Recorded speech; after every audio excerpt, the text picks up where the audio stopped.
¿Listo? ¿Empezamos?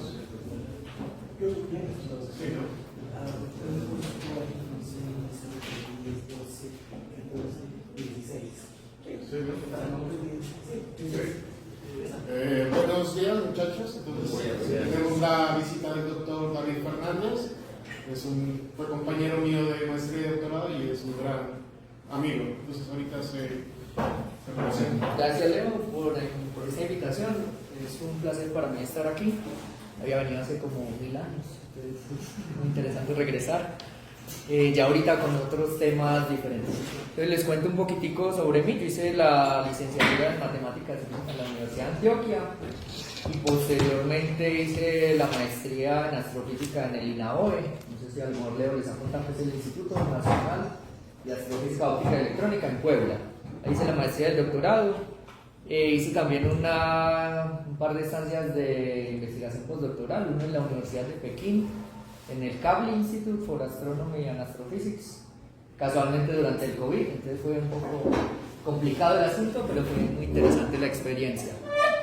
Posteriormente regresé a México, estuve un tiempo en el IRIA, el Instituto de Radioastronomía, y finalmente hace como un año regresé de Hawái, que estaba en el Canada France Hawaii Telescope, aquí lo podemos ver.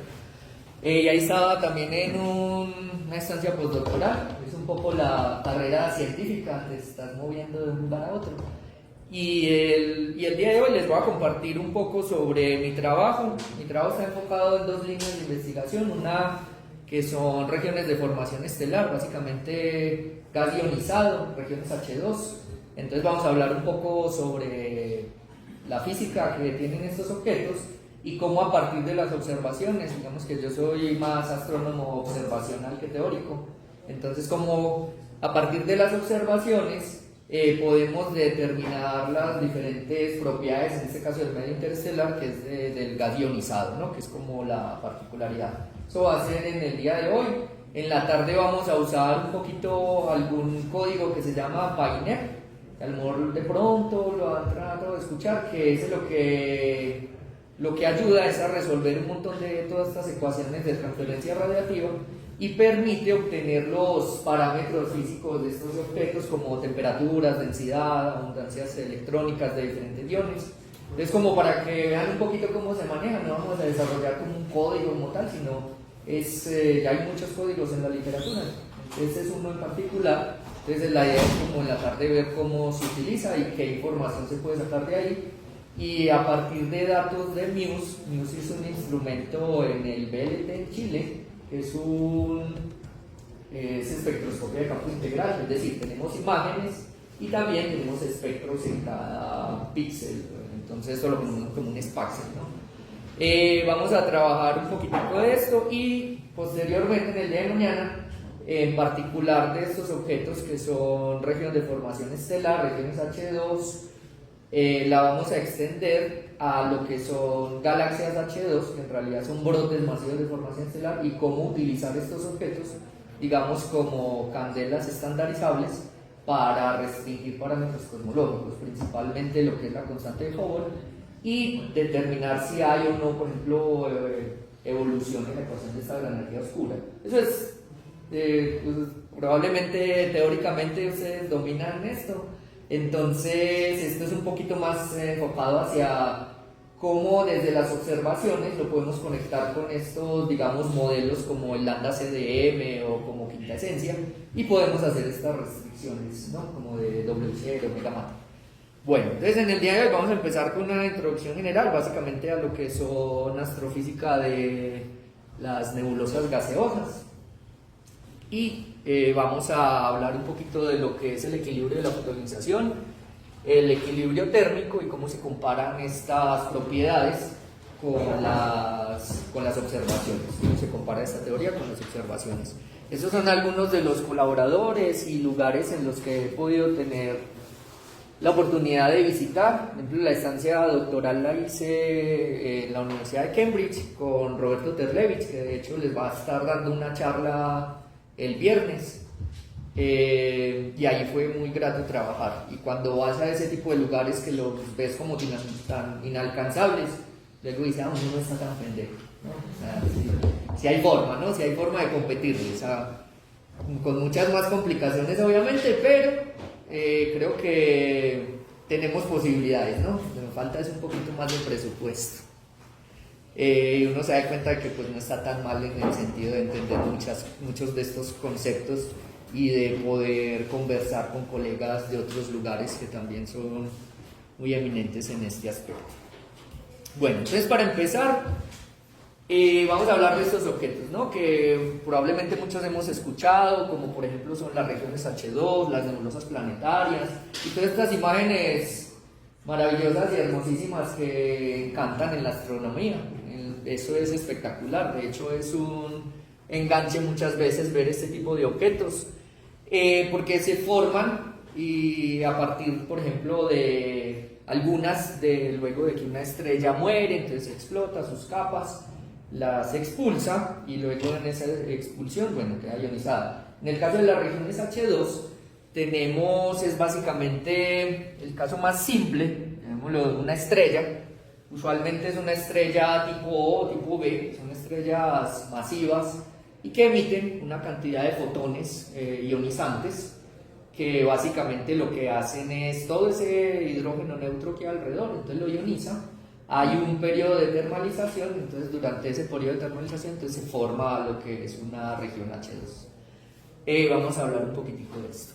También tenemos en el caso de gas ionizado, pues las galaxias Star Wars, que son galaxias que están formando estrellas a tasas de formación estelar, valga la redundancia, relativamente altas. Por ejemplo, para tener un poquito de contexto, en la Vía Láctea se forma alrededor de 1 o 2 estrellas o masas solares por año. En estas Star Wars pueden ser cientos o inclusive, si nos vamos un poco más hacia el universo temprano, pueden ser inclusive miles, ¿no? Hay un problema ahorita que está relacionado con, por ejemplo, el James Webb, que está demostrando que realmente tasas de formación estelar de estas galaxias que están tan lejanas no son tan súper altas, sino que son más normalitas, como las conocemos hoy en día, solo que hay un problema de confusión que no podíamos resolver antes, porque no teníamos la capacidad de ver, digamos, los cúmulos individuales de diferentes galaxias. Entonces veíamos todo como un todo y se le asumían esas tasas de formación. Entonces básicamente aquí tenemos, estos son los objetos que podemos analizar a partir del gas ionizado y podemos obtener básicamente su espectro, ¿no? De la región H2, y a partir de los espectros de esta región H2 podemos inferir también propiedades del cúmulo ionizante, ¿no? Entonces tenemos básicamente la imagen general es lo más simple, una estrella, gas neutro alrededor de ella y que hay una región que se ha ionizado. Entonces puede ser una estrella, o ya cuando nos vamos a otros objetos ya no son una estrella, sino son cientos de estrellas, básicamente un cúmulo supermasivo, y obtenemos entonces este tipo de imágenes, ¿no? Que son típicos de lo que son regiones H2. Aquí tenemos entonces lo que es básicamente el espectro electromagnético, eso es básicamente pan de cada día.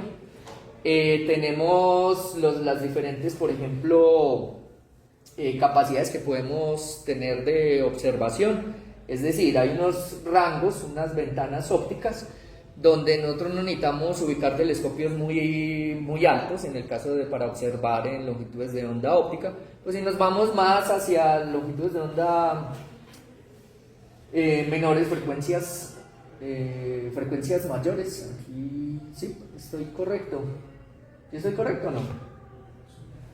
Tenemos entre una radiación mucho más potente que usualmente puede ser absorbida por la atmósfera, entonces ahí necesitamos movernos, ¿no? hacia otras altitudes. Por ejemplo, ya si nos movemos hacia estas zonas, lo que es milimétrico, submilimétrico, tenemos aquí entonces, por ejemplo, que básicamente la opacidad de la atmósfera absorbe toda esa radiación, entonces necesitamos ir cada vez más alto para reducir esa opacidad óptica y poder capturar, digamos, estas fuentes. Y por eso hay observatorios como ALMA, está a 5.200 metros sobre el nivel del mar, y hay, por ejemplo, observatorios que ahorita lo comisionaron, que era SOFIA, que era básicamente un Boeing 747, donde pusieron un telescopio de 2 metros, entonces él hacía una trayectoria y podía observar a altitud de 10 kilómetros, ¿no?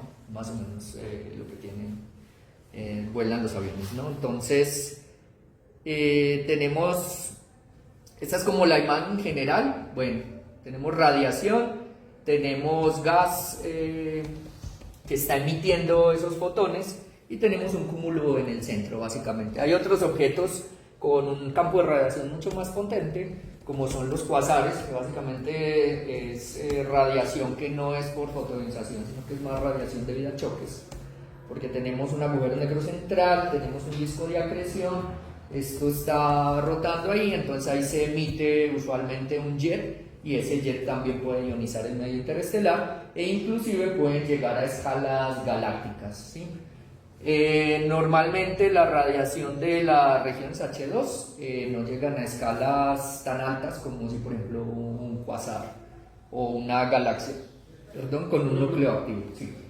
Usted está diciendo que, bueno, el primer caso que dijo fue que las estrellas pueden ionizar a gas que inicialmente está lejos. Sí. Y lo que quiero entender es si ese gas ionizado genera formación de nuevas estrellas. Puede generar, digamos, en cierto sentido hay un proceso de retroalimentación, pero ahí hay que tener en cuenta los tiempos de escala, que a veces no son lo suficientes para formar nuevas estrellas, pero sí se puede dar por otros mecanismos adicionales, que es la radiación de los vientos estelares también.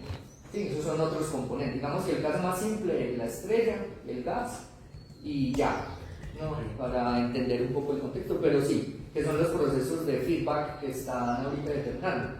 Y también estamos asumiendo que no hay escape de fotones tampoco, o sea, que todos los fotones, ya lo vamos a ver, digamos, se utilizan en ese proceso de ionización, pero dados los tiempos de escala, que son cortos, entonces vuelve y se reioniza, digámoslo así, se captura un electrón y eso emite un fotón, que es lo que nosotros vemos. O sea, básicamente nosotros estamos viendo la capa de las diferentes capas de la región H2, no estamos viendo muchas veces directamente el cúmulo. Pero sí se pueden dar estos procesos, sobre todo por vientos estelares. Los vientos estelares pueden influenciar, chocar el gas, y se ha demostrado que en ese gas chocado se pueden formar nuevas estrellas, dependiendo también de los tamaños de la nube molecular que esté chocando. Pero no es el único mecanismo ni suficiente para que se generen nuevas estrellas. Exacto, sí, no es lo único. Usualmente se forman las nuevas estrellas por colapso gravitacional de la nube molecular, que se llegan a creo que la densidad crítica de Jeans, de la masa de Jeans, y entonces colapsan, y ese colapso hace que se forme, digamos, las estrellas, ¿no? Esa es como la forma de que se pueden formar, porque si uno se va a esos mecanismos, también por ejemplo por la presión de radiación de algunas galaxias, también se han formado en esas jellyfish que llaman, son unas galaxias que básicamente tienen como unas colas, y en esas jellyfish lo que hay es mucha presión, porque el gas se está moviendo a muy alta velocidad, entonces en esos filamentos se forman nuevas estrellas. Sí puede pasar. Bueno, entonces aquí tenemos básicamente las ideas de las que estábamos hablando, y aquí tenemos lo que es un parámetro importante, que es la esfera de Strömgren, que es básicamente el límite. ¿Por qué? Porque uno tiene una fuente finita de fotones, entonces uno puede ionizar una fuente infinita, ¿sí? Entonces hay un límite, y ese límite está formando una pequeña, llamémosla así, capa, que alrededor de 0.1 parsec o más o menos 0.1 parsec, o sea, es una pequeña capa donde está, digamos, como el final de la región H2 en términos de ionización del hidrógeno, ¿no? Eso es básicamente que es lo más simple que podemos intentar comprender, porque ya si nos vamos a átomos más complejos, pues ya es más complicado todo. Entonces aquí tenemos diferentes procesos que son, por ejemplo, en este esquema, pues tenemos una fuente de radiación usualmente ultravioleta. Ya vamos a ver, por ejemplo, para ionizar el hidrógeno, que necesitamos 13.6 electron volts o los 912 angstroms en emisión, si no estoy mal, creo que sí son esos los valores. Entonces esas fuentes emiten toda esa radiación ultravioleta. Entonces aquí estos ocurren procesos de ionización, los tiempos de escala son muy cortos, entonces se vuelven a recombinar, pero también quedan por ahí electrones que están libres y que se están moviendo, ¿no? Esos electrones también generan una emisión de un continuo, muy tenue, pero es una emisión de un continuo. Y lo que tenemos aquí también es que esos electrones empiezan a haber unos procesos de termalización, entonces esos electrones empiezan a distribuir y su energía cinética en promedio, entonces está en equilibrio, llamémoslo así, termodinámico local, y que es básicamente dado por una distribución de Maxwell a cierta temperatura, ¿no? Entonces ahí podemos encontrar temperaturas típicas de regiones H2 de 10 a la 4 Kelvin, o sea, 10.000, 20.000, más o menos en ese rango están las regiones. Entonces eso es como un esquema de los procesos que nos están ocurriendo acá. El electrón, tenemos el átomo de hidrógeno, llega un fotón, lo ioniza, entonces queda un electrón por ahí, pero rápidamente es como recapturado y emite un fotón que nosotros podemos observar. Y básicamente, ¿dónde observamos esos fotones? Entonces son básicamente en las líneas de transición, que supongo que algunos ya están familiarizados con esta parte, que son las transiciones del átomo de hidrógeno, y son las diferentes series que se forman, ¿no? Dependiendo de si la transición es a cierto nivel. Y también, entonces ahí tenemos si esa emisión, por ejemplo, es en óptico, es en infrarrojo, o es en diferentes longitudes de onda que nosotros podemos observar. Entonces aquí tenemos, básicamente se describe cómo se reparte la población entre el hidrógeno neutro y ionizado, bajo la acción de la radiación y las colisiones. Recuerden que el fotón y también los electrones que quedan libres por ahí están colisionando en esas nubes. Casi todos los átomos de hidrógeno están ionizados, salvo en esa estrecha zona de transición. Y aquí tenemos las diferentes, llamémoslas así, series, que son Lyman, que son las series de Balmer, usualmente las que más nosotros podemos observar en el rango óptico son las series de Balmer, Pache, Brackett, y pues hay una serie de diferentes transiciones respecto al átomo de hidrógeno. Listo. Entonces eso es, básicamente esto es la herramienta fundamental del átomo de hidrógeno. Menos mal, la mayor parte del universo, el elemento más abundante es el hidrógeno y el helio. Digamos que eso simplifica muchos de los cálculos que muchas veces hacemos. Y aquí pues tenemos todas estas transiciones dentro del átomo de hidrógeno a diferentes niveles. Entonces aquí tenemos un ejemplo básicamente de un diagrama, llamémoslo así, parcial de los niveles de energía y las diferentes transiciones. Todas esas transiciones entonces van a generar la emisión de un fotón, y esos fotones entonces nos van a generar un espectro. Y en ese espectro, entonces cuando lo vamos a observar, tenemos aquí, ¿no? Lyman en el ultravioleta, H alfa más hacia la zona del rojo, H beta hacia la zona del azul, H gamma, H delta, H en alfa, etcétera, etcétera, ¿sí? Usualmente en astronomía utilizamos sobre todo H gamma, H beta y H alfa, ¿cierto? Porque también hay una correspondencia entre los cocientes de estas dos líneas, por ejemplo, entre H alfa sobre H beta, alrededor de 3, digamos la razón entre las dos líneas, y H beta y H gamma, que es el H gamma sobre H beta, que es como 0.45, y esto es lo que nos permite también calcular propiedades del polvo y otras propiedades como la extinción. ¿Por qué? Si no estuviera extinto, esperaríamos que el cociente de esas líneas fuera exactamente alrededor de 2.86 o 3, depende un poquito de la temperatura, pero en ese caso, cuando no encontramos eso, entonces eso nos permite cuantificar cuánta extinción, digamos, en la línea de se está obteniendo. Entonces a partir de ahí uno poder, digamos, estimar ciertas propiedades pues, del polvo, etc. Entonces aquí podemos ver líneas de la serie de Balmer, son bastante intensas. El hecho de que sean muy intensas es muy bueno porque también al ser muy intensos nos permiten observar muy distantes, porque estas líneas, por el corrimiento al rojo, entonces se van moviendo, ¿no? Entonces estamos en el espectro óptico, luego llegamos a la zona del rojo, luego al infrarrojo y luego nos vamos moviendo. Entonces podemos detectar H-alfa hoy en día con el James Webb y con el instrumento creo que es EMIR, no me acuerdo. Bueno, es el espectrógrafo, porque está NIRCam, que es la cámara infrarroja, pero hay otro que es un espectrógrafo. Este espectrógrafo nos permite detectar hasta galaxias a redshift 7 para estas líneas de Balmer, H-alfa, H-beta.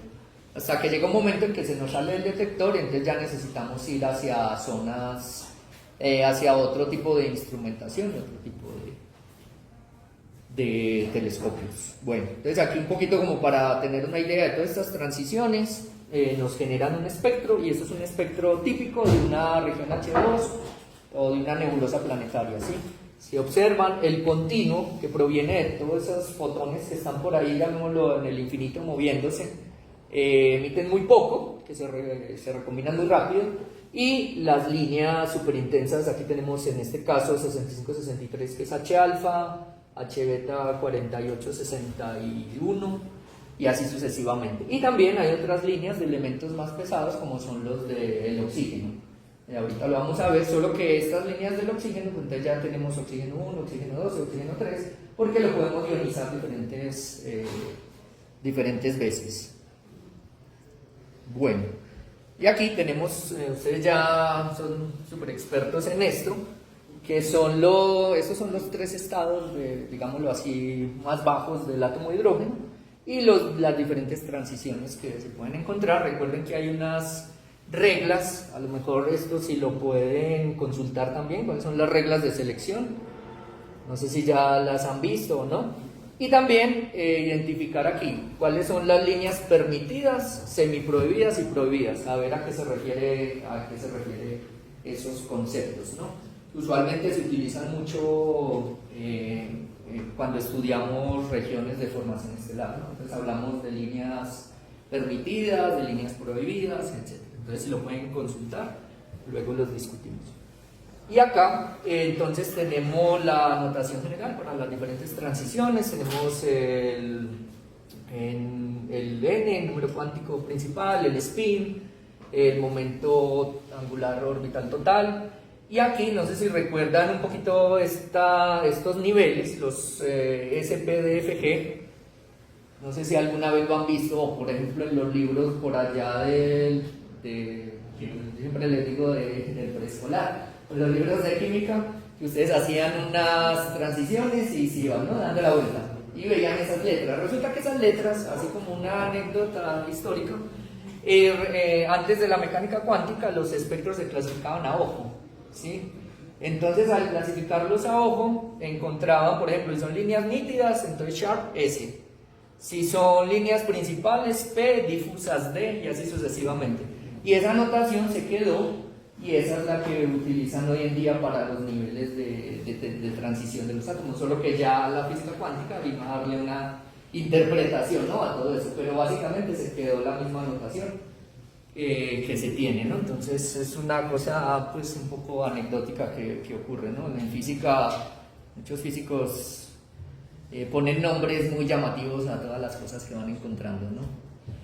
Bueno, entonces acá tenemos lo que es fotoionización, y tenemos básicamente ¿qué es? Tenemos el átomo de hidrógeno más un fotón, ¿sí? Entonces el átomo queda ionizado y se emite y queda un electrón, digámoslo así, queda un electrón libre. Entonces tenemos que eso solo se da para, bueno, estos átomos absorben fotones ultravioleta con energía mayor a la energía de ionización, que es mayor o igual a 13.6 electronvolts, o los 912 Armstrong, ¿sí?, si lo ven en términos de longitud. Y entonces tenemos que la energía cinética de ese electrón pues va a ser igual a h nu menos los 13.6 electronvolts. Entonces, usualmente cuando está en un nivel excitado, pues él tiende otra vez a bajar a su estado base, estado fundamental. Y aquí entonces tenemos transiciones radiativas permitidas, las que son muy probables, con tiempos de vida típicos de 10 a la menos 8, de 10 a la menos 4 segundos. Quiere decir eso, que prácticamente casi que se ioniza y vuelve otra vez y se recombina, ¿no? Entonces son tiempos muy cortos. Esto también es interesante. Bueno, el nivel, llamémoslo así, el 2.2S, que es un nivel raro metaestable, son por las reglas de selección. Entonces, si cuando hagan la consulta esta se van a dar cuenta de esta parte. Listo.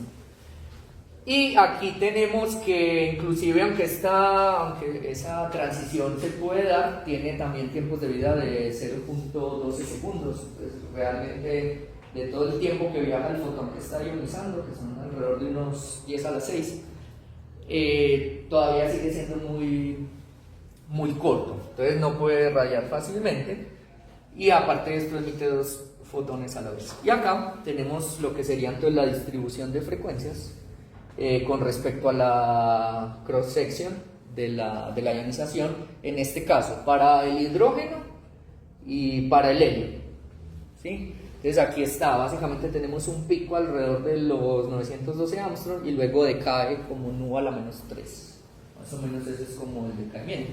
Y eso es lo que nos permite luego cuantificar, por ejemplo, en el campo de radiación de las estrellas y ver cuánto sería su contribución. Listo. Y aquí tenemos básicamente, ¿qué queremos decir con esto?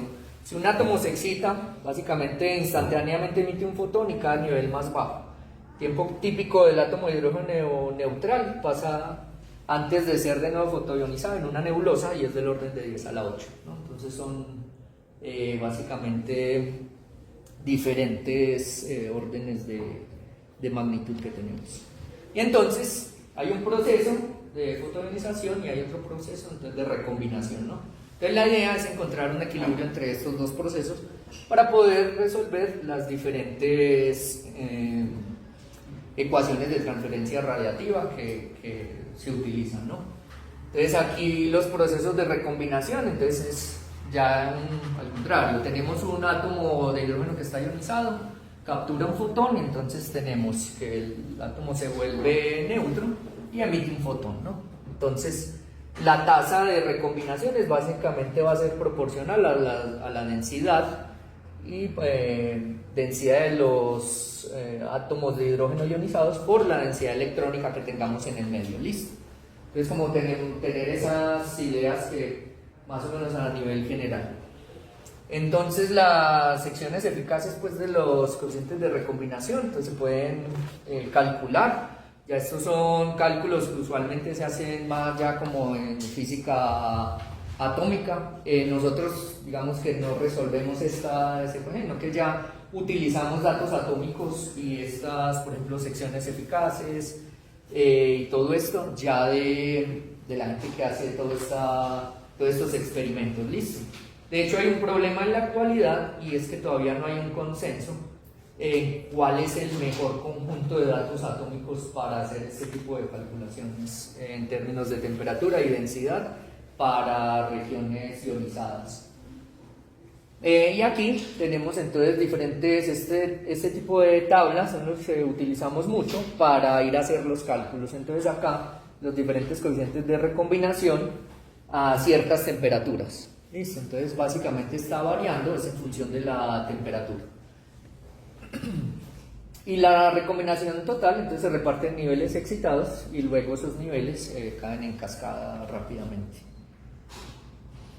Bueno, acá entonces tenemos unas ecuaciones que son básicamente las que relacionan la ecuación de equilibrio de ionización, que básicamente puede ser el número depende de la cantidad de átomos de hidrógeno que tengamos, y aquí entonces va a ser el campo de radiación, que ese campo de radiación efectivamente es el campo de radiación de la estrella, pero también el mismo fotón que se puede emitir dentro de la nebulosa también puede generar otra nueva ionización. ¿Listo?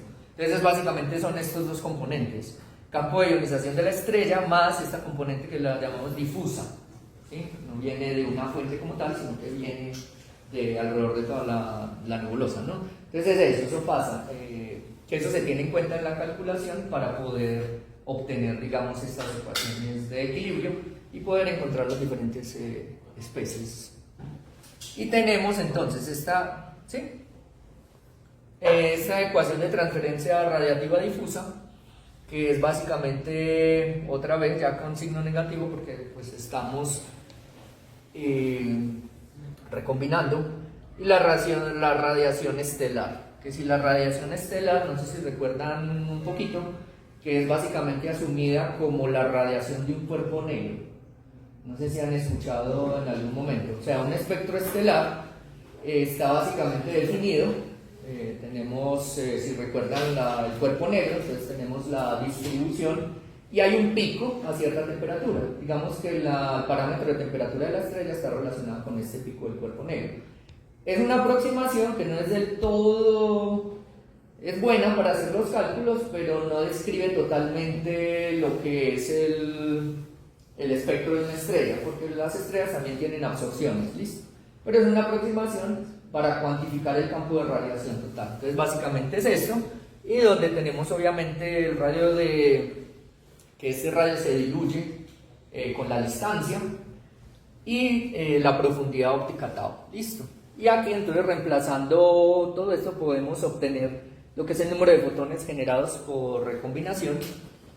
Entonces, si hay un equilibrio entre el número de fotones generados por recombinación y el número de fotones que están ionizando, entonces ya podemos cuantificar a partir de la intensidad de líneas que estemos observando en la nebulosa, podemos cuantificar también esa cantidad de fotones ionizantes que están saliendo, y también a partir de ahí entonces podemos ver de cierta manera qué tipo de estrella es, porque no es lo mismo una estrella OB que esté emitiendo una gran cantidad de fotones ionizantes a otro tipo de estrellas, digamos, menos masiva. Bueno, entonces aquí tenemos estas. Si la nebulosa es ópticamente gruesa, ¿a qué nos referimos con sea ópticamente gruesa? Que esos fotones no pueden escapar, sino que son rápidamente absorbidos. ¿Listo? Sí. ¿Solo las estrellas se modelan como cuerpo negro o cualquier cosa? Hay otras cosas, por ejemplo, la radiación hay una radiación en AGNs que se modela como un cuerpo gris, que básicamente un cuerpo gris es la combinación de un cuerpo negro a cierta temperatura más otro cuerpo negro a una temperatura diferente. Entonces lo que conocemos como un cuerpo gris, y esto por ejemplo se ve mucho en la radiación infrarroja, los toros de polvo en el AGN, ¿cierto? Más la otra radiación, debido a la acreción, porque es básicamente un continuo, ¿sí? No tenemos como picos en este caso.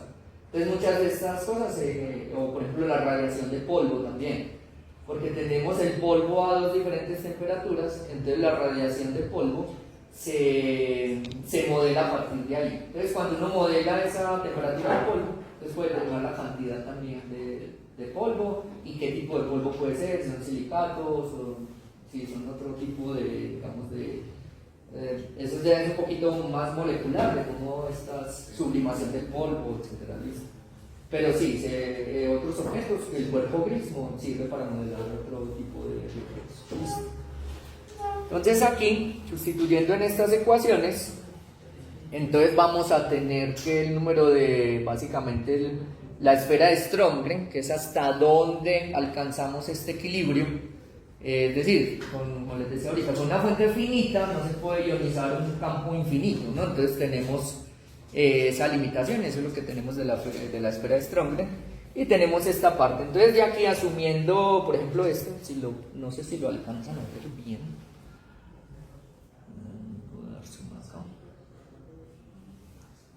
no sé si lo alcanzan a ver esta ecuación, o se las escriben en el tablero. La idea es que una vez tengamos esta ecuación, vamos a intentar llegar al radio de Strömgren para una región ionizada, puro hidrógeno, densidad constante. Listo. Entonces podrían intentarlo. Esta de aquí. Lo pueden dejar en términos de. Aquí tenemos, asumiendo la densidad constante, el volumen de la esfera de Strömgren RS para hidrógeno puro. Entonces derivar cuál sería el radio e intentar interpretar la fórmula. Gracias. Entonces los voy a escribir acá. No es un cálculo, no es muy complicado, es bastante sencillo. Estos sí son borradores. Entonces tenemos Q, que es básicamente la integral de alfa. Recuerden que este alfa son los coeficientes de recombinación. Creo que el primero.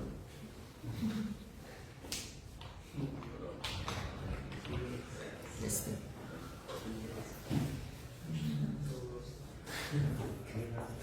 Alfa, beta. Tenemos aquí la densidad de electrones, la densidad de protones, ¿cierto? Por el dB, que sería el volumen, ¿no? Porque tenemos la estrellita por aquí. Y entonces esto emite el fotón y tenemos todo esto, ¿no? Entonces, haz de cuenta que es geometría esférica y tenemos esto. Entonces, una de las ideas sería intentar calcular recordemos que Q va a ser igual a la cantidad de fotones ionizantes. En este caso, Q es igual a 10 a la 49. Q es 10 a la 49, creo que es la menos 1. Y podemos asumir la densidad del medio como 100. Partículas por centímetro cúbico. Y a una temperatura de 10 a la 4. Listo.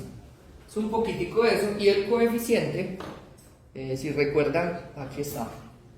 Entonces lo que uno hace utilizando estas tablas, ya no necesita uno volver a calcular todas las transiciones atómicas del átomo de hidrógeno para obtener el coeficiente de recombinación, sino que aquí ya lo tienen de una vez. Entonces, ¿cómo se utilizan este tipo de tablas? Uno se fija, bueno, la fuente ionizante que me están dando y comparamos qué parámetros tenemos entonces. El alfa a cierta temperatura.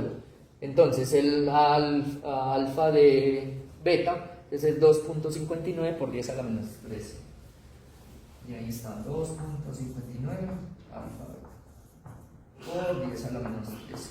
Entonces aquí es simplemente considerar esto, ¿no? A ver qué pueden obtener. Luego ya en la tarde lo vemos y lo analizamos un poquito. Listo. Está más o menos clara la idea de qué podrían hacer para encontrar esta formulita del radio. Básicamente es encontrar RS, es encontrar la distribución. RS. Profe, ¿te parece si hiciéramos un resumen cortito de la idea principal y de cuál es el objetivo para que ellos en la tarde lo tengan presente? Ok, el objetivo de esto es conocer cómo se transforma. Bueno, de este ejercicio o en general. De lo que usted va a hacer en la tarde para que ellos lo tengan como la idea bien por encima. Ok, listo. Entonces, con todo esto, ¿qué es lo que vamos a hacer en la tarde? Listo, entonces con todo esto lo que vamos a aplicar es utilizar este código PyNet, que es básicamente para medir estas intensidades de línea. Me falta una partecita acá y ya les voy explicando para que lo entiendan un poquito más simple. Voy a terminar esta parte y ya van a ver el objetivo. Bueno, estos son diferentes campos de radiación. Y acá es para, si consideramos el helio también, y bueno, esta parte, esto. Ya conociendo un poquito más o menos que lo que debemos de tener es el equilibrio entre recombinación y fotoionización, ¿sí? Entonces ya, eso es para el átomo de hidrógeno, que es lo más fácil de tener. Entonces ahora, ¿qué ocurre? Utilizamos estos datos entonces para poder obtener los diferentes diagnósticos de la nebulosa. Entonces, por ejemplo, acá tenemos lo que serían cocientes de líneas para diferentes niveles y cómo esos cocientes de línea entonces nos van a hablar de la densidad y la temperatura, que es básicamente lo que vamos a hacer en la tarde. A partir de emisividades y todo esto, ver cuál es la física que hay detrás de estos cocientes de línea y por qué un poco nos sirve para diagnosticar nebulosas ionizadas. Entonces aquí, por ejemplo, en este esquema tenemos lo siguiente. Las transiciones del oxígeno 3, ¿no? Entonces son la misma especie, diferentes transiciones.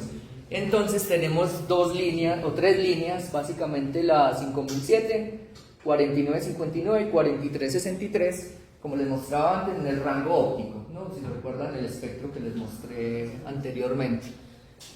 Y a partir de aquí, entonces, lo que tenemos es, estas transiciones tienen diferentes potenciales de ionización. Entonces, hay unas que van a depender más de ¿qué? De la temperatura. ¿Por qué? Porque la densidad, igual por ejemplo los metales, el más abundante, digamos en el interestelar, es el oxígeno, ¿no? Entonces aquí, por ejemplo, esta línea depende poco, tenemos el oxígeno 3 depende poco de la densidad. Un diagrama de niveles, la 4959 y la 5007 salen del nivel intermedio, mientras que la 4363 sale de un nivel superior. Entonces, como las energías de excitación son muy diferentes, las tasas de excitación de esos niveles dependen fuertemente de la temperatura. Entonces, a partir de ahí, ya vimos unos montón de coeficientes de la cross section y esto, entonces ya dentro de los códigos ya eso está implementado. Entonces ya simplemente uno mide los espectros y a partir de los espectros entonces calcula estas intensidades de línea.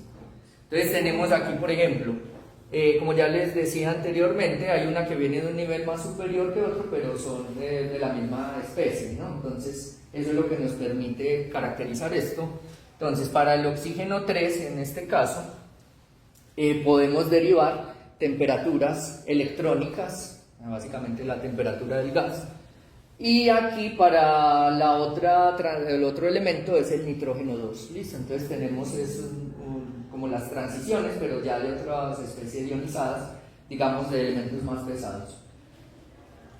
Entonces, a partir de acá tenemos lo que son razones de línea, que es básicamente ya medidas o calculadas desde la física atómica, y tenemos las diferentes temperaturas que nosotros podemos caracterizar. Entonces, por ejemplo, en estas curvas, si usted va a un espectro, mide esas líneas, entonces ya estas curvas me pueden ubicar dónde está, digamos, la temperatura electrónica que yo tendría, o la esperada, sí. ¿Esas curvas son empíricas, las de abajo?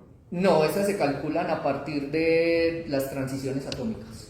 O sea, digamos que ya todo se resuelven estas ecuaciones que anteriormente les mostré, pero la cosa para el átomo de hidrógeno, digamos que es más simple. Para cuando se introducen otros elementos como el helio, el nitrógeno, el oxígeno, entonces ya estas ecuaciones se vuelven un poco más grandes y hay que acoplarlas de cierta manera, especialmente por ejemplo acá. Aquí tenemos, esta es una forma de acoplar las ecuaciones, tanto con la ionización del hidrógeno más la ionización del helio, ¿no? Entonces a partir de ahí se empiezan a acoplar otros elementos y eso es lo que permite entonces resolver, y se hacen a través de soluciones de física atómica. Bueno, entonces esto es lo que nos permite un poco caracterizar lo que es densidades y temperaturas. ¿Y por qué la esfera o el radio de Strömgren? Aquí podemos ver un caso de regiones observadas y podemos ver lo que son, por ejemplo, la nebulosa del Anillo y una nebulosa planetaria en S6543 y los diferentes elementos. Tenemos una estrella central de 120.000 Kelvin, o sea, es un campo de radiación bastante fuerte, y podemos ver aquí lo que sería entonces esa estructura de ionización, es decir, si nos vamos a cada especie, cada una podría tener su esfera de Strömgren a diferentes niveles, solo que resolverlas ya es mucho más complejo. Entonces lo que hacemos es poder caracterizar dónde están ubicados estos elementos y eso nos da, digamos, la estructura de ionización de la nebulosa.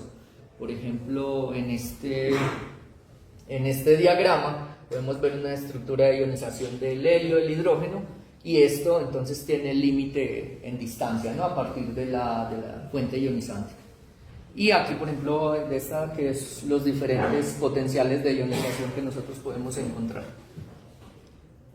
Bueno, y entonces, utilizando todo esto, que era lo que les decía, y los mecanismos de enfriamiento, que ya los había mencionado anteriormente, que son todos estos que que los electrones se termalicen, entonces que entre en equilibrio y que a partir de ahí tengamos una distribución Maxwell-Boltzmann a cierta temperatura, que es básicamente la temperatura típica de la nebulosa. Para la densidad, entonces ocurre algo similar. Tenemos aquí dos líneas, la densidad electrónica promedio. Se pueden ir viendo qué tanto afectan las colisiones. Ya en este caso no es la temperatura, sino qué tanto afectan las colisiones, aunque también está un poco relacionado. Pero aquí podemos ver dos transiciones que básicamente los potenciales de ionización son muy similares. Entonces, esto que hace que sean similares es reducir la dependencia con la temperatura. Y solo me queda entonces la dependencia con el número de colisiones que está relacionado con la densidad electrónica que tenemos en el medio.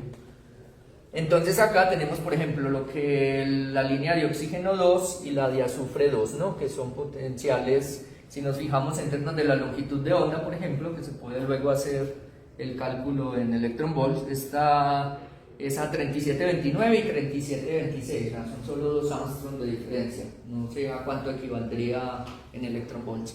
Y aquí la línea del azufre 2, que es la 6731 y la 6716.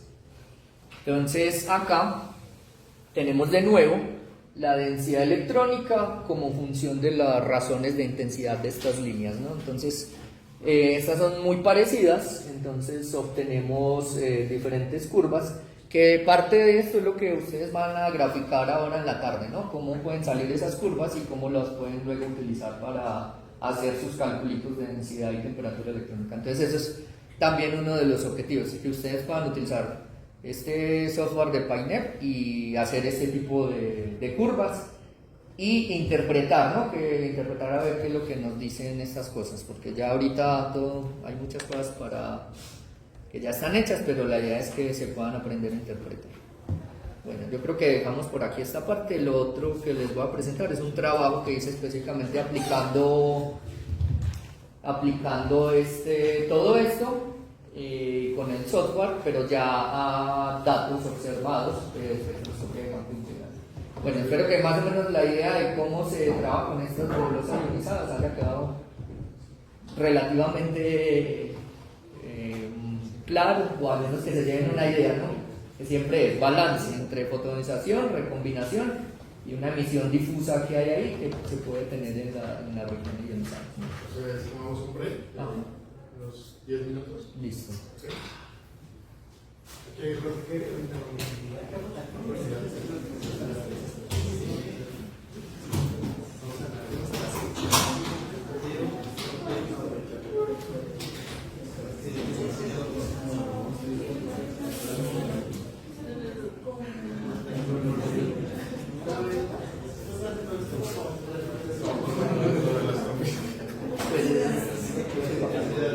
Pero siempre que sabe.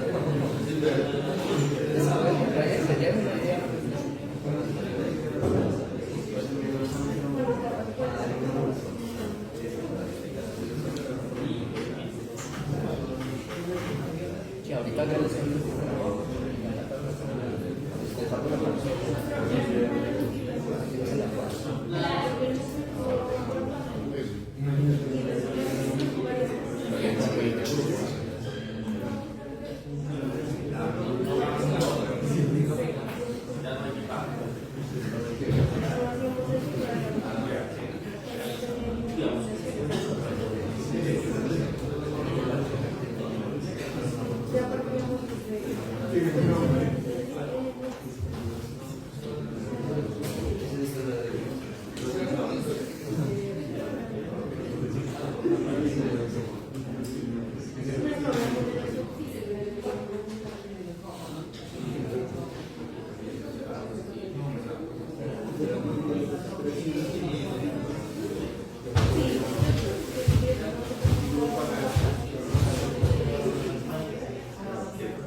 Pero James dice que sí.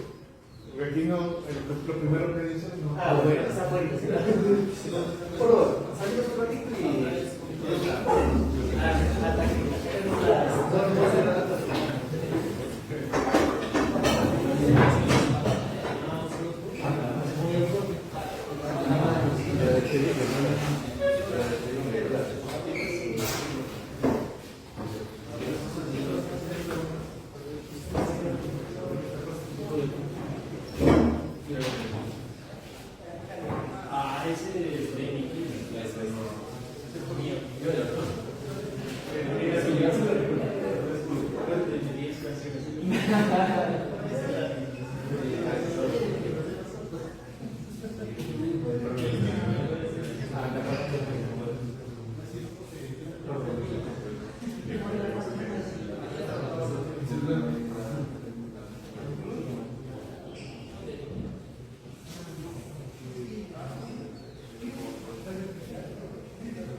¿Ya?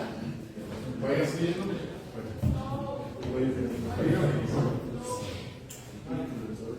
Quisieras el cálculo.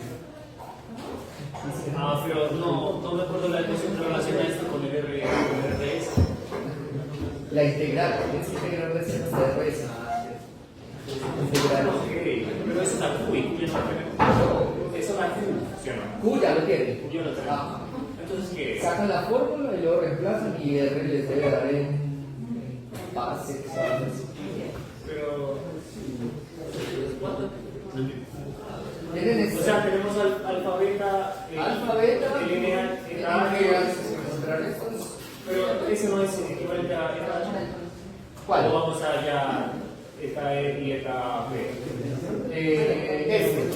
Ese es equivalente a los dos de arriba. Ajá. ¿Por qué? Porque pues es el hidrógeno electrónico. Y ya lo reemplazan y ya calculan el valor. Sí, o sea, pero no entiendo qué es correcto. Porque tenemos una de. El RS, el valor de RS. O sea, ¿cuánto da RS? O sea, ¿hasta dónde llega la nebulosa? Estamos expresando un límite de la integral. Exacto. Ah, ya. La integral de 0 hasta RS. Eso les va a dar el volumen, pues Y básicamente. tiene que ser de B en este. Sí, lo ponen igual al final obtienen el volumen pues, de la esfera, porque todo esto sale constante. Claro, solo sería el volumen de la esfera de 0 RS. Ah, Y de ahí ya esperan el RS y ya hacen el valor y eso les da el tamaño típico de una región H2. Por favor, una preguntita. Hola. No sé qué dice. Ajá. ¿Hay posibilidad de una tarde de trabajar en este laboratorio que es más espacioso, que aula de informática? Entonces, la pregunta es, ¿computadores nos pueden traer? A los de Modelta ya les había preguntado y me decían que si podrían traer por lo menos por 2 personas o 3 personas, podrían traer un equipo, ¿verdad? Entonces, ¿será que los de astrofísica también pueden hacer lo mismo, tienen un computador o algo? O para que se formen aunque sean grupitos de 2 o grupitos de 3 y trabajar acá, en la aula. Entonces trabajamos mejor aquí. Ok, que es más listo. espacioso. Sí, porque ayer vamos a estar pues, muy apretados. Exacto. ¿Listo? Y entonces solo para mañana miramos la posibilidad de... Exacto. Bueno, igual el día de hoy pues les voy a compartir esta carpeta, que aquí tenemos un notebook de lo que vamos a hacer hoy, que es básicamente es usar PyNet para determinar, básicamente son todas las gráficas que podemos encontrar de poblaciones de niveles, densidades críticas y emisividad de las líneas, que era lo que les había venido hablando. Graficar y comparar datos atómicos, es decir, ver en este código cómo cambiar los datos atómicos y entonces ver cuál es el efecto que tiene esto en estas calculaciones.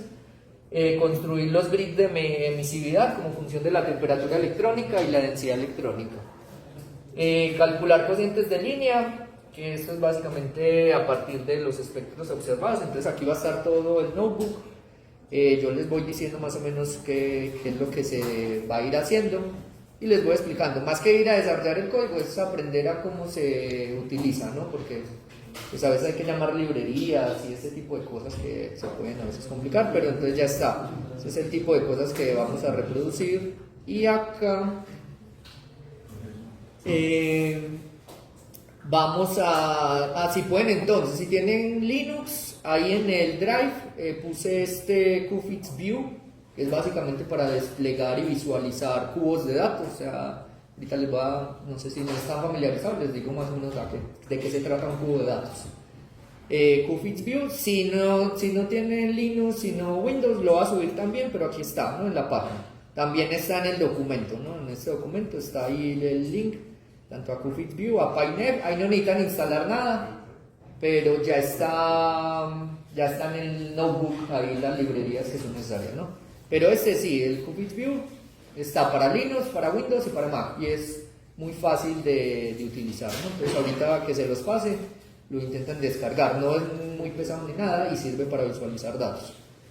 Y en particular también está este cubo, que es un recorte de recuerden que Muse, por ejemplo, es un instrumento que son alrededor de 24 CCDs, es un arreglo enorme.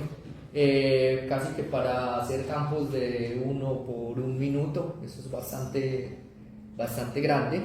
Entonces son cubos de datos muy pesados. Entonces lo que hice fue para más o menos para que los visualicen, recorté la región central de una galaxia y eso es lo que vamos a visualizar, listo, pero se puede extender al resto de cosas. Porque en particular, por ejemplo, si se tiene acá, todos estos son cubos de datos, tanto de ALMA, de Muse. En esta página también se las voy a poner en algún momento que ustedes necesiten descargar algún dato respecto a en óptico o en infrarrojo. Por ejemplo, aquí están los instrumentos, aquí está, por ejemplo, pueden ver Muse, pueden ver algo de Sofía, pueden ver ALMA también, y este es el objeto que se está observando en este caso, que aquí lo buscamos, que es NGC 628. Ya esto está muy dinamizado. Antes le tocaba ir uno a hacer su código para descargar todo eso en SQL, pero ya es muy visual todo, entonces ahí se pueden descargar datos si en algún momento ustedes necesitan analizar alguna región particular. Entonces, por ejemplo, no necesitan descargar todos los SD, sino que ustedes ya van viendo, por ejemplo, este es un cubo, y bueno, diferentes regiones que pueden hacer, y aquí pueden también restringir, por ejemplo, el tipo de cubo que usted necesita. Ese es para el observatorio de la ESO, usualmente en Chile, pues que están. Entonces, básicamente ALMA, el BLT y otro par de telescopios que están grandes. Mañana vamos a ver una plataforma similar, pero para el James Webb, que también vamos a tener algunos datos de ahí y ver. O sea, esos datos pueden sonar así muy guau, y sí son muy guau, porque ver una galaxia Redshift 7 y una línea de emisión, eso es súper emocionante. Bueno, a uno le emocionan cosas muy simples, pero la idea es que desde ese objeto se le miden un montón de parámetros y entonces podemos caracterizar muchas de las cosas cuando el universo era muy joven, ¿no? Entonces también les voy a mostrar, no lo vamos a descargar, pero les voy a mostrar cómo sería un poco el proceso de descargar ese tipo de cosas. Esa es para la ESO, la voy a subir también ahí en el documento del Google para que lo tengan en cuenta, listo. Y si pueden entonces descargar este QFIX View, está muy bien para visualizar datos. Bueno, entonces ahorita lo que quiero mostrarles un poquito pues es la implementación de todo este tipo de trabajo a una publicación que hice hace un tiempo. Ya, listo. Que es básicamente las propiedades espacialmente resueltas de una región de formación estelar, ¿no? Entonces lo que hicimos fue utilizar datos de ese instrumento Megara, ya se los voy a describir ahorita, que está en el GTC, el Gran Telescopio Canarias. Y ahí tienen un espectrógrafo de campo, se hace espectroscopía de campo integral con una unidad de IFU, listo. Entonces es básicamente toda esa teoría que les mencioné antes, pero ya ir directo a analizar los datos, ¿no? Y qué cosas podemos obtener y cómo interpretamos este tipo de cosas. Entonces volvemos aquí de nuevo, estos son mis objetos favoritos. Este es NGC 604, M33, esto es una región H2 súper genial, porque tiene un remanente de supernova y también tiene ahí unos shells, tienen los vientos, estos vientos que nosotros les llamamos, bueno, depende a quién le pregunte, si es a los de dinámica, ellos les llaman vientos estelares, nosotros les llamamos feedback porque no entendemos qué es y cómo se produce, pero ahí está, ¿no? Entonces tenemos esta región que es una región H2 en una galaxia espiral, listo, es en M33, este es NGC 604. Aquí tenemos lo que nosotros denominamos galaxia H2, que realmente no es una galaxia H2, sino que es un brote masivo de formación estelar, pero que no está asociado, digamos, a un brazo espiral, listo. Entonces es básicamente un objeto aislado, y si nosotros comparamos esto con esto, básicamente no podríamos distinguir si esto o esto está en una galaxia espiral. Entonces esto es lo que nosotros luego vamos a extrapolar para hacer la cosmología. ¿Por qué? Porque estas regiones H2 tienen propiedades básicamente, espectroscópicamente hablando, no la podemos distinguir. Aquí está un espectro de esta región H2 y este es el espectro de la galaxia H2, llamémoslo así. Recuerden, bueno, el término galaxia H2 como tal no está bien descrito porque no estamos hablando de la galaxia total, sino del brote masivo de formación estelar que domina la luminosidad de esa galaxia. Listo, entonces es brotes masivos de formación estelar. Entonces, si se fijan espectroscópicamente, como les mostraba anteriormente, son líneas de emisión muy intensas, lo que nos permite observar estos objetos a redshift, corrimientos al rojo muy altos, y también en el universo local, que es este. ¿Sí? Entonces, en el universo, que es 30 dorado, en el universo local, aquí están los cúmulos, y aquí, cuando estamos muy cerquita es muy interesante porque nosotros podemos ir inclusive a contar las estrellas, ver el tipo espectral, cuantificar los fotones ionizantes y compararlos con la emisión de H-alfa, que eran las que les mostraba ahorita, debido a esos procesos de recombinación. Y eso me da, por ejemplo, me dice si hay fotones que se están escapando, por dónde se están escapando, que es uno de los problemas también que hay hoy en día en astrofísica, que se llama el escape de fotones por allá en el universo en recombinación. Entonces, de nuevo, estos objetos básicamente son idénticos. Y aquí, adelantándome un poquito de lo de mañana, estas regiones H2 en galaxias espirales, nosotros podemos determinar sus distancias a través de cefeidas, ¿cierto? Porque tenemos la galaxia espiral con cefeidas, entonces nosotros a estas regiones podemos calcularle muy bien sus distancias y están ancladas y no están sometidas a los movimientos peculiares dentro del grupo local. Entonces esto nos, de manera independiente, estamos obteniendo distancias. Luego estas ya no tenemos distancias, pero tenemos una correlación que siguen muy bien estos dos tipos de objetos y hasta ahora no hemos encontrado una evolución como tal. Por eso lo llamamos candela de Starner, pero de eso estaremos hablando mañana ya en profundidad de cómo hacemos la cosmología con estos objetos. Acá estos objetos, como mencionaba, bueno, son objetos muy jóvenes, bueno, son estrellas tipo OV, estrellas masivas, jóvenes, mueren rápido. Igual después de morir todavía la región H2 va a estar ahí un tiempo. Entonces básicamente son objetos muy jóvenes, tenemos un límite superior en la edad, alrededor de 6 millones de años. Y en particular, en estos diagramas de diagnóstico, recuerda cuando veíamos los cocientes de línea hace un rato, nosotros podemos derivar, además de densidad y temperatura, podemos derivar lo que llaman, bueno, cuando un objeto está fotoionizado o cuando un objeto está ionizado por choques, por ejemplo en el caso de los AGNs, ¿sí? Que ya ahí tenemos el disco de acreción, entonces es diferente el estado de ionización. Y aquí podemos diferenciar también objetos más viejos de objetos más jóvenes, y de hecho hoy en día este diagrama, si observan en los artículos del James Webb, se está analizando mucho porque esos objetos usualmente están cayendo por este lado. Entonces realmente desde nuestro punto de vista no decimos que son objetos que estamos descubriendo nuevos, sino que realmente tenemos ciertos análogos en el universo local, ¿no? Que tienen propiedades similares, y aquí podemos ver que estos objetos son bastante compactos y básicamente tienen la forma de una región H2. Listo, tenemos ahí una esfera de Strömgren, llamémoslo, bien definida, es decir, podemos ir a medir, aunque son muy pequeños y muy compactos, pero podemos determinar hasta dónde llega la ionización. Y bueno, en el caso de la importancia de esto es que a partir de las densidades electrónicas de las temperaturas, nosotros podemos derivar las abundancias de metales en estos sistemas, porque estas abundancias de metales van a depender específicamente de estos dos parámetros. Sí. ¿Podrías qué son los metales? Bueno, tenemos hidrógeno y helio, y de ahí para allá todos son metales. Listo, eso es fácil. Los metales en astrofísica es lo más fácil que podemos decir, ¿no? Eso es para que lo entiendan.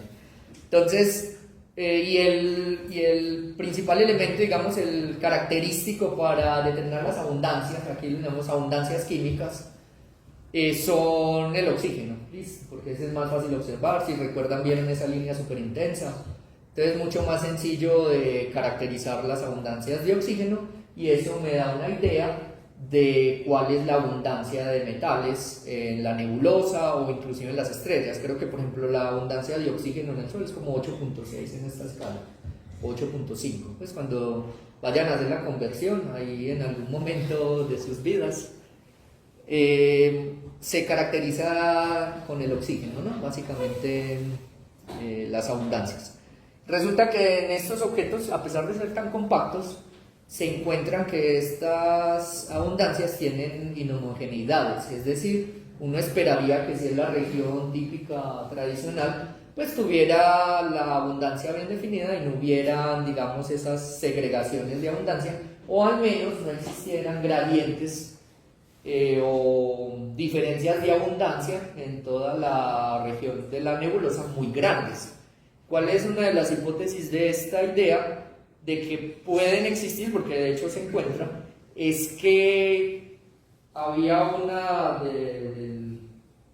llamémoslo como el gas primigenio, entonces que es menos metálico, entonces cae dentro del pozo de potencial de esta galaxia, entonces lo captura y entonces hay un proceso de mezcla ahí. Y ese proceso de mezcla, como las escalas de tiempo no son lo suficientemente grandes para que homogéneo, entonces se encuentran estos tipos de gradientes o estos tipos de diferencias en términos de las abundancias. Pero para determinar las abundancias hay que tener muy bien caracterizado lo que es densidad electrónica y temperatura electrónica. Entonces por eso nos sirve todo este cuento que estaba mencionando anteriormente. En particular esta galaxia fue interesante, en principio porque teníamos montones o más o menos bastantes datos. Ese ya está publicado, solo que no reemplacé la cita. Nos lo aceptaron después de pelear un poquito con el referee, pero ya al final sí se convenció. Aquí están los parámetros y aquí tenemos, entonces este es el objeto. Como pueden observar, el objeto en términos de la imagen de Hubble está formado por muchos como clans de formación estelar, como lo podemos ver aquí. ¿Sí? Y en particular este círculo que tenemos aquí se refiere a creo que era la apertura del Sloan, que el Sloan, no sé si a lo mejor lo han escuchado, es un telescopio de 2.5 metros que lo dedicaron a hacer un survey y de hecho ha generado muy buenos resultados porque con él se ha podido caracterizar, por ejemplo, una gran estructura. Cuando uno observa, digamos, en el universo la distribución de redshift y la posición, se observan estos diagramas como de mariposas, que es como las estructuras que se pueden, digamos, derivar. Entonces lo que hizo el Sloan fue todas las noches mapear y tomar imágenes y espectro. Listo, entonces primero tomaron todas las imágenes y después los targets más interesantes fueron a observarle los espectros. Era una fibra solamente, un telescopio bastante modesto para lo que hay hoy en día y ha producido un montón de ciencia. Aquí es un poquito bueno para gente que en algún momento se interese por instrumentación. Este es parte del montaje de este instrumento que es Megara. Aquí, haz de cuenta que, bueno, entra la luz del telescopio y estos son filtros que lo que hacen con los filtros es cortar diferentes cachitos de todo el espectro, de todo lo que nos llega en longitudes de onda, y a partir de ahí entonces aumentar la resolución espectral. La resolución espectral se relaciona con qué tanto podemos ver bien definida la línea, ¿no? Y ver, por ejemplo, en esa línea que les mostraba de 3729 de oxígeno y 3727, la diferencia es solo de 2 Armstrong. Entonces, observarlos con telescopios que no tengan suficiente resolución espectral, en vez de ver 2 líneas para poder caracterizar sus intensidades, vemos una sola. ¿Listo?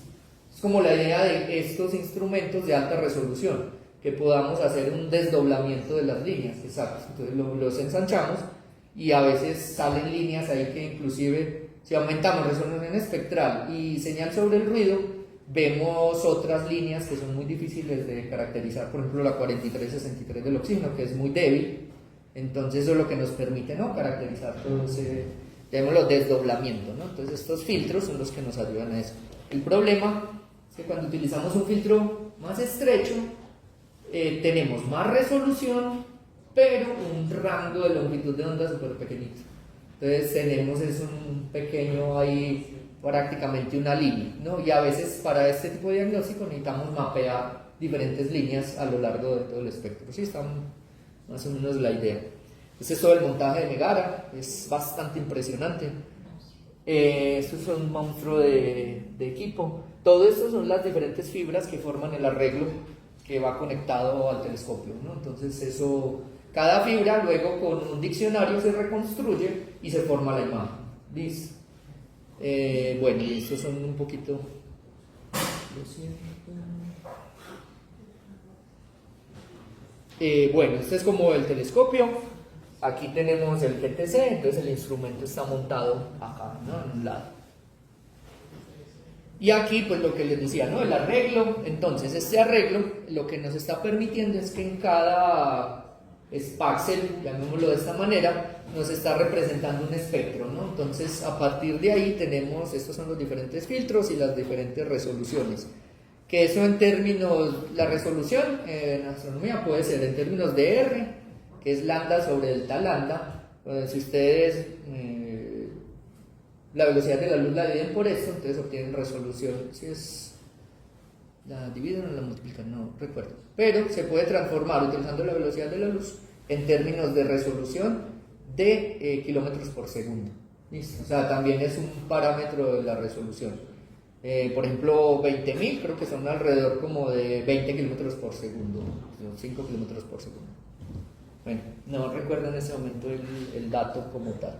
Pero ustedes pueden medir esa resolución en términos de velocidades también. ¿Qué es lo que nos dice eso? Es que, por ejemplo, si yo tengo un viento de 1000 kilómetros por segundo y tengo una línea de 20 kilómetros por segundo, entonces si tengo buena resolución, entonces puedo observar la línea muy claramente y el viento alrededor. Pero si mi resolución instrumental es mucho peor que eso, básicamente el viento se está diluyendo dentro de la línea, entonces tengo una distribución gaussiana, a veces simétrica o asimétrica, pero no puedo distinguir cada componente de la línea. Listo, es un poquitico como para entenderlo. Creo que es entre... por la velocidad. Creo que la velocidad de la luz dividido ese valor. Entonces aquí en Megara, como les decía, teníamos digámoslo así, tres setups, tres diferentes filtros. Entonces estas son las longitudes de onda de cada filtro, la longitud de onda central, la resolución y la exposición. Usualmente cuando ustedes hacen astronomía observacional, no sé si alguno haya tenido alguna experiencia de observar en un telescopio, pero lo que se hace, que es lo más usual, es tomar una secuencia, o sea, podemos aumentar la señal sobre el ruido, como cuando tomamos una fotografía de larga exposición integrando sobre mucho tiempo, pero eso también puede saturar. Entonces lo que hacemos en observaciones es que dividimos el tiempo de integración total entre varias exposiciones y luego colapsamos todo, y eso también para los que son físicos de partículas y que estudian rayos cósmicos no les gusta, porque nosotros nos quitamos todos los rayos cósmicos, porque a nosotros sí es un problema los rayos cósmicos en las observaciones, eso daña todas las observaciones. Luego a veces toca ir a quitarlos a mano y todo eso, porque caen dentro del CCD, entonces los rayos cósmicos no van muchas veces con nosotros que observamos en estas longitudes de onda, saturan demasiado muchas veces los CCDs. Y resulta que te caen, donde tenemos H alfa, te cae un rayo cósmico, entonces ya no sabes exactamente por dónde va el perfil. Entonces cuando hacemos la mediana, usualmente al combinar, lo que hacemos es, claro, en una está el rayo cósmico, la probabilidad de que caiga en la misma parte en otra exposición no es, entonces al hacer la mediana eliminamos muchos rayos cósmicos y limpiamos de esa manera, digamos, las imágenes que podemos obtener, tanto en fotometría como en espectroscopía también se puede hacer. Entonces sí, los rayos cósmicos casi no van con nosotros. Y aquí les muestro pues los tres setups y básicamente lo que les decía, la línea de oxígeno 2, que es el doblete, 37 y 3729. Aquí podemos ver muy claramente definida, o sea, podemos fácilmente ir a medirla. En otros instrumentos como Muse, que tiene muy buena cobertura espectral, pero pierde en resolución, inclusive ya no la podemos ver, que Muse empieza como en 4400, 4600, ¿no? Entonces, es difícil a veces hacer estos trabajos con otros instrumentos, que aunque son muy buenos, pues no nos dan garantía. Estamos esperando ahorita que pongan el Blue News, que es la región del azul que se va a observar. Aquí una caracterización pues de todo el espectro. Esto es una comparación de los espectros del espectro total del Sloan con el espectro de Megara. Obviamente se ve mucho más ruidoso también porque tenemos más líneas, porque tenemos más resolución, ¿sí? Entonces no está tan diluido. Pero en términos de los flujos del Sloan, estos ejercicios usualmente se utilizan mucho para hacer calibraciones absolutas en flujo y comparar pues con otros resultados, ¿no? Entonces, por ejemplo, aquí estos son los flujos obtenidos de la apertura, como si viéramos una apertura sintética entre nuestros datos, y los comparamos con el flujo que se obtiene de la apertura directa del Sloan, y está bastante bien. Entonces acá es un poquito como la idea. Tenemos esto. Esta es una imagen de H alfa. Resulta que, ahora no, vamos a ponerlo acá. En los cubos de datos lo que tenemos es básicamente como diferentes slides. Por aquí puede estar como la galaxia, ¿sí? Entonces aquí en este punto lo que tenemos es un espectro. Entonces haz de cuenta que tenemos, si nosotros hacemos un corte, digámoslo acá, por ejemplo, que es lo que vamos a ver con el Qpix View, que estamos obteniendo una imagen monocromática en esa línea, pero a medida que nos vamos moviendo, entonces en cada uno de estos lambda, longitudes de onda, lo que estamos teniendo es como una secuencia de imágenes, ¿listo? Entonces los cubos de datos, que son imágenes y espectros. Entonces, si yo quiero ir a analizar una imagen de H alfa, entonces si tengo un cubo de datos, básicamente me paro ahí, obtengo una imagen, digamos, sintética de esa zona, colapsa ese rango de longitud de onda y obtienes una imagen monocromática de H alfa. Listo, entonces básicamente ese tipo de datos es muy versátil para trabajar, porque tenemos la distribución de las imágenes. Entonces, por ejemplo, si esto es un brazo espiral, esperamos que tenga mucho H alfa, pero si nos vamos más hacia la región central o inclusive la región externa donde hay cúmulos globulares muchas veces, entonces H alfa es disminuye. Entonces, en cada punto de acá vamos a obtener un espectro y vamos a obtener una imagen. Entonces, si esto tiene, por ejemplo, Megara son como 30 por 30, entonces ya son 900 espectros que tenemos distribuidos en todo el cubo de datos.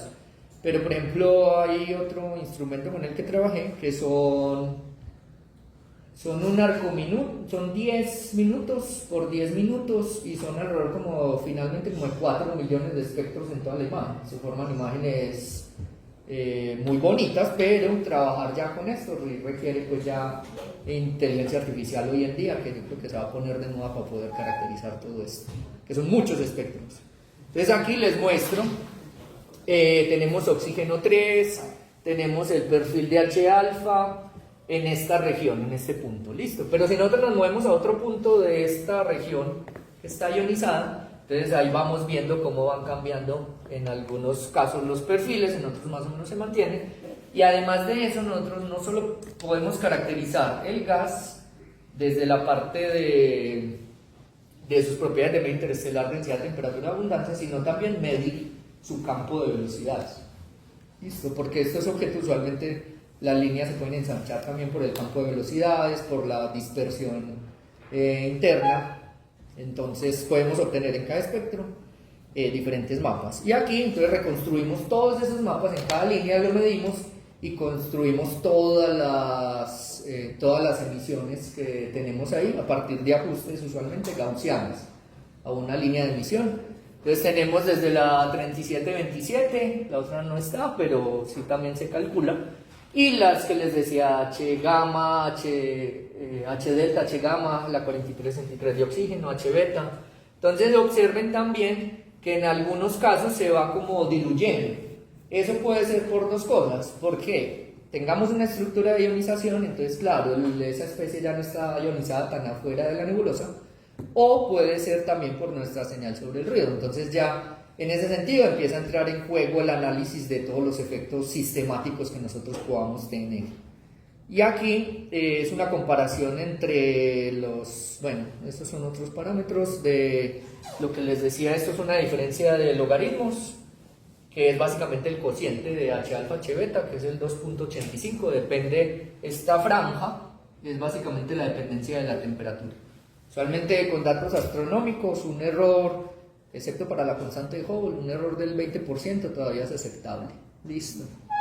Entonces ahí está, digamos que dentro de los errores cae todo dentro del régimen que estamos esperando para las diferencias, porque estos objetos tienen poca extinción, es decir, tienen poca cantidad de polvo, prácticamente el polvo se sublima por esa radiación tan fuerte y no queda con mucho polvo.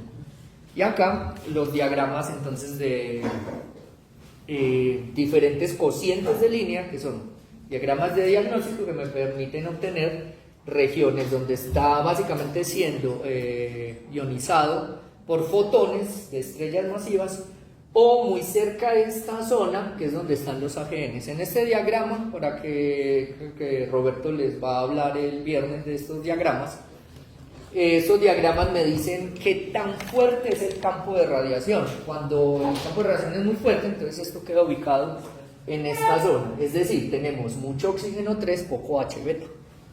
¿Sí? Muchas altas temperaturas.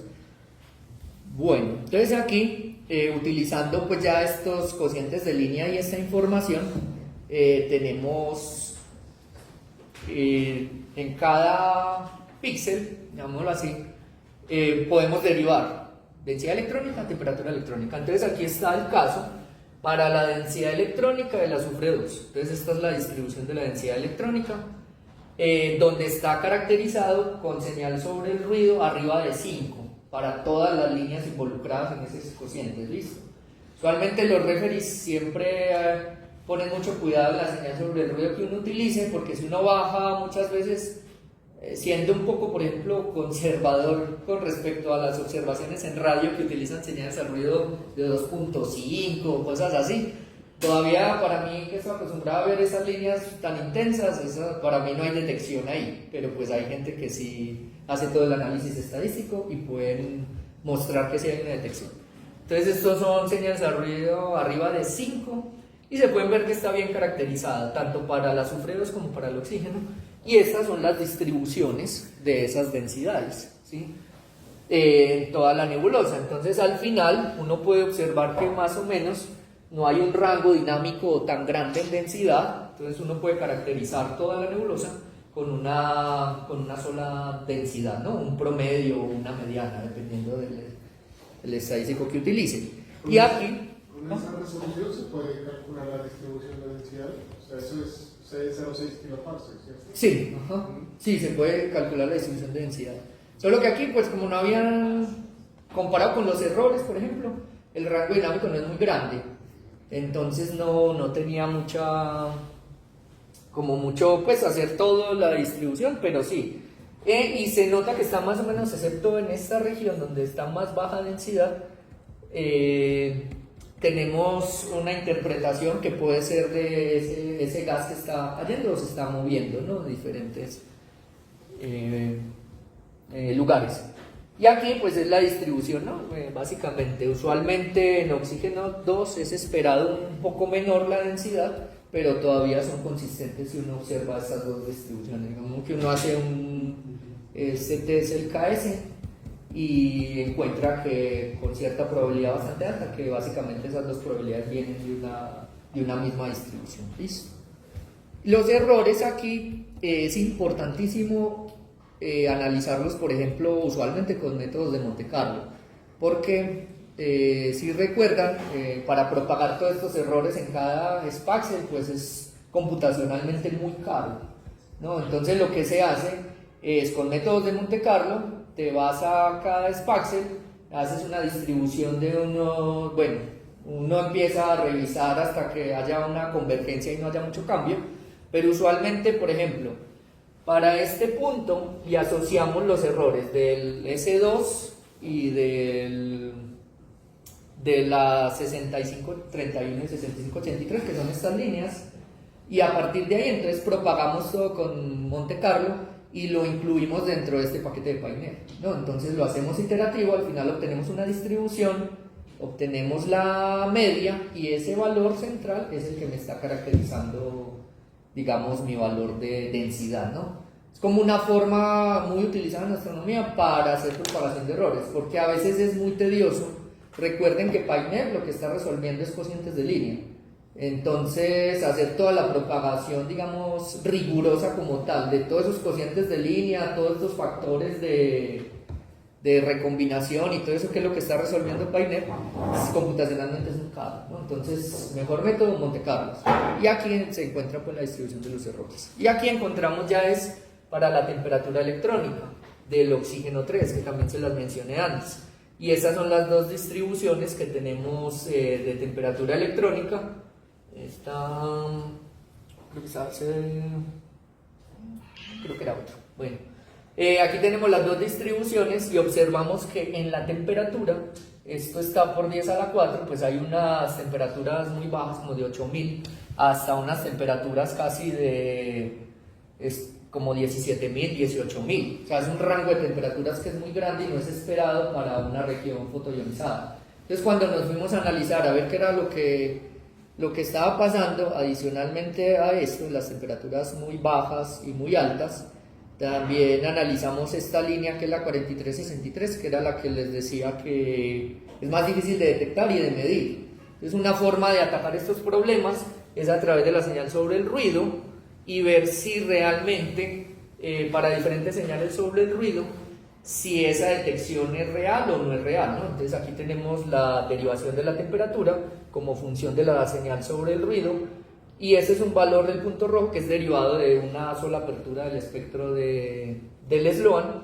Y como podemos ver, no es, uno esperaría, por ejemplo, que haya mucha más dispersión acá a baja señal sobre el ruido para temperaturas, digamos acá, temperaturas que están altas, pero la señal sobre el ruido es muy alta, o sea que esa detección de una temperatura muy alta es ya no la correcta, pues realmente no está dependiendo tanto para estas temperaturas tan altas en estas regiones. Aquí la densidad de puntos, aunque están muy, ¿cómo se dice? Juntos, bueno, muy uno sobre otro, pero realmente la densidad no es tan grande, o sea, comparado estos puntos con estos, no hay una densidad de puntos en esa región tan grande. Entonces es una comparación, cuando estas señales, donde estas líneas tienen muy baja señal sobre el ruido, es como ese tipo de análisis. Y a partir de ahí entonces obtenemos la distribución de las abundancias de oxígeno, y lo que podemos ver es que hay un gradiente, que si se fijan los errores, alrededor de 0.05, y hay una dispersión de 7.70, un rango dinámico entre 7.65 y 8.5. O sea, comparado con los errores, esa dispersión es ese rango dinámico es mucho mayor que los errores que estamos obteniendo. O sea que este gradiente que estamos encontrando es real, y lo que caracterizamos fue que efectivamente cuando nos pusimos a ver las imágenes parecía que había un gas que estaba cayendo de otra región. Entonces lo consideramos que ese es, digamos, el mecanismo físico más probable para explicar este gradiente, y que no le ha dado tiempo, al ser esta región muy joven, de hacer todo el proceso de mezcla de los diferentes elementos, tanto del que cae muy nuevo como del otro, del que ya tenía por su propia formación estelar. Y aquí analizamos lo que es densidades de abundancias también del nitrógeno. ¿Listo? Recordaban en los diagramas que teníamos oxígeno y nitrógeno, son los principales trazadores que tenemos para la densidad. Y aquí resulta que esto se ubica usualmente en esta parte, cuando el objeto es muy joven y no tiene todavía influencia de otros mecanismos como son estas estrellas tipo Wolf-Rayet, que básicamente emiten estos vientos. Entonces, por el proceso triple del carbono, siguen generando, entonces se mantiene un poco más estable su oxígeno, pero entonces empieza a aumentar el nitrógeno, ¿no? Entonces en esta gráfica esto empieza a subir, listo, cuando el objeto empieza a tener una evolución mucho mayor. En este caso nos encontramos que tanto para regiones integradas como para todos los espaxeles, básicamente queda en esta zona plana, Y estos puntos en rosa pues son de objetos también muy jóvenes de la literatura, pero no distribuidos con espectroscopía de campo integral, sino, digámoslo, aperturas. O sea, una simple apertura, una simple observación, un solo espectro. Y aquí, bueno, ya estos son diferentes intensidades de línea, diferentes trazadores, y esto es básicamente lo que uno finalmente puede ir a comparar, porque resulta que cuando nos vamos a más alto redshift no tenemos todas las líneas, ¿cierto? Solo tenemos las más intensas. Entonces lo que se hace hoy en día es tratar de caracterizar a partir de esto que le llaman métodos fuertes, porque son líneas intensas, y caracterizar con el método directo, que es el de temperatura electrónica. Entonces eso es lo que uno intenta parametrizar para cuando uno se vaya a las observaciones del James Webb, directamente pueda ver si el método de líneas fuertes funciona, porque no tenemos otras detecciones. Entonces estos son, digamos, calibradores empíricos de cierta manera. Y bueno, estos son otros trazadores, y aquí es pues lo que les mostraba del gradiente a lo largo casi que perpendicular. Y aquí esos son algunas comparaciones con otros. Y esta línea, que es la línea de helio, recuerdan que cuando se las mencionaba tenían una gráfica donde el potencial de ionización es mucho mayor.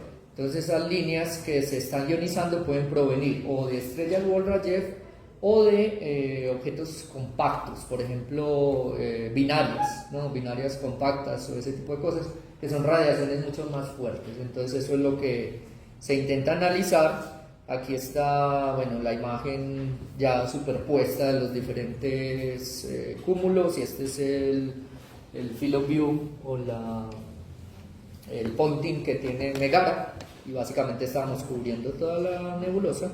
Y aquí lo que les decía, que bueno, aquí está invertida la imagen, pero esta radiación que viene de por acá, que encontramos una detección de helio, básicamente puede ser radiación que viene de rayos X. Y esa radiación de rayos X, que es más fuerte, o es de estrellas Wolf-Rayet o es de binarias compactas, ¿no? Un conjunto de binarias compactas. Entonces aquí la idea es, bueno, ya como otro trabajo, analizar un poquito eso. Y aquí están diferentes modelos, ¿no? De dónde viene la radiación esta. Y aquí diferentes fuentes de ionización. Es decir, esa galaxia ahí podría tener embelido un agujero negro no muy masivo que está ionizando esa región, y porque no se puede caracterizar por estrellas Wolf-Rayet, no se detectan. Entonces la otra opción es que pueda ser que tiene un agujero negro embelido, o sean unas estrellas binarias ahí interactuando que están emitiendo ese campo de radiación. Y aquí, por ejemplo, es un esquema general de cada espectro, cada punto en la imagen, pues tiene su correspondiente línea de emisión, y esto nos permite crear mapas de velocidad. Por ejemplo, aquí está, nos permite hacer rotación, el objeto también está rotando, y si recuerdan en la imagen, el gradiente de metalicidad, por decirlo de alguna manera, parecía perpendicular a este eje como de rotación. Y aparte de este eje de rotación, pues eso nos permite muchas veces hacer ya modelos dinámicos, por ejemplo en galaxias espirales o en estas pues que son, y comparar si el sistema está soportado por rotación o por dispersión de velocidades también. Bueno, estas son algunas otras cosas. Esto ya creo que esos son modelos. Por ejemplo, tenemos la curva de rotación, bueno, tenemos la del campo de velocidades y un modelo a ese campo de velocidades, y aquí los residuos, y aquí podemos ver los diferentes parámetros que podemos obtener. Digamos que esto lo está haciendo otra persona, que no soy experto en dinámica, pero se puede utilizar también, digamos, esa es la ventaja de este tipo de datos de espectroscopía de campo integral. Tenemos información cinemática y la información básica del medio interestelar. Y podemos obtener diagramas de contorno, y esto es lo que hablaré un poquito mañana de estas relaciones. Gracias. Yo creo que ya.